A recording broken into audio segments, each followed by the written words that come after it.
வந்து லேண்ட்ஸ்லைடு ஏற்படும் அப்படின்ட்டு நமக்கு ப்ரீ டேட்டா எதுவுமே கிடையாது. ஃபர்ஸ்ட் டைம் இப்போ திருவண்ணாமலையில் அந்த பகுதியில் குறிப்பாக அந்த பகுதியில் ஃபர்ஸ்ட் டைம் வந்து லேண்ட்ஸ்லைடு வந்து ஏற்படுது. ஸோ இந்தியாவை பொறுத்தவரை பார்த்தோம்னா லேண்ட்ஸ்லைட் அதிகமாக ஏற்படக்கூடிய பகுதியாக வந்து ஒன்று இமாலயன் ரேஞ்சஸ் பகுதி முழுக்க இருக்குது, அப்புறம் வெஸ்டர்ன் காட்ஸ் பகுதி இருக்குது.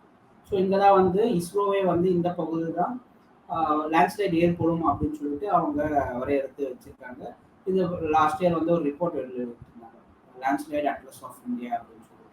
ஸோ இந்த வந்து லாஸ்ட் ஒரு 20-25 இயர்ஸ் டேட்டா வச்சுட்டு வெஸ்டர்ன் காட்ஸும் அப்புறம் ஹிமாலயன் ரேஞ்சஸ் தான் வந்து அதிகப்படியான நிலச்சரிவு ஏற்படக்கூடிய பகுதியாக இருக்குது அப்படின்னு சொல்லியிருக்காங்க.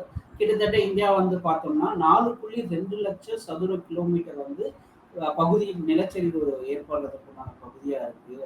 இதில் பெரும்பாலும் வந்து பார்த்தோம்னா ஹிமாலயன் ரேஞ்சஸ் தான்.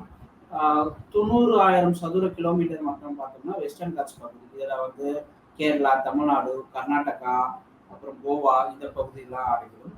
மீது இருக்கக்கூடிய ஒரு 10,000 சதுர கிலோமீட்டர் வந்து ஈஸ்டர்ன் காட்ஸ்ல இருக்கு. அதுவும் வந்து ஆந்திர பிரதேச தான் வந்து குறிப்பாக சொல்லியிருக்காங்க. ஸோ இஸ்ரோ நமக்கு வந்து இந்த பகுதியில் குறிப்பாக இந்த ஈஸ்டர்ன் காட்ஸ் பகுதியில் நிலச்சரிவு அப்படின்றது இதுவரை ஏற்பட்டது அதிக பெரிய அளவில் ஏற்பட்டதில்லை, அதிக அளவிலும் ஏற்பட்டதில்லை. திருவண்ணாமலை பொறுத்தவரை பார்த்தோம்னா Tiruvannamalai state disaster management plan, Tamil Nadu state disaster management பிளான்ல திருவண்ணாமலை டிஸ்ட்ரிக்ட் ப்ரொஃபைலில் வந்து பார்த்தோம்னா ஜவ்வாது ஹில்ஸில் தான் லேண்ட்ஸ்லைட் வந்து ஏற்பட்டிருக்கு. அதுவும் ரொம்ப மைனர் லேண்ட்ஸ்லைட் அப்படின்ட்டு சொல்லியிருக்காங்க. ஸோ நமக்கு இதுக்கு முன்னாடி இந்த இடத்துல நிலச்சரிவுகள் வந்து ஏற்பட்டது கிடையாது. இது வந்து அந்த லேண்ட்ஸ்லைட்க்கு வல்னரபிளான ஜோனா இதுவரை இதுவும் இருந்திருக்கு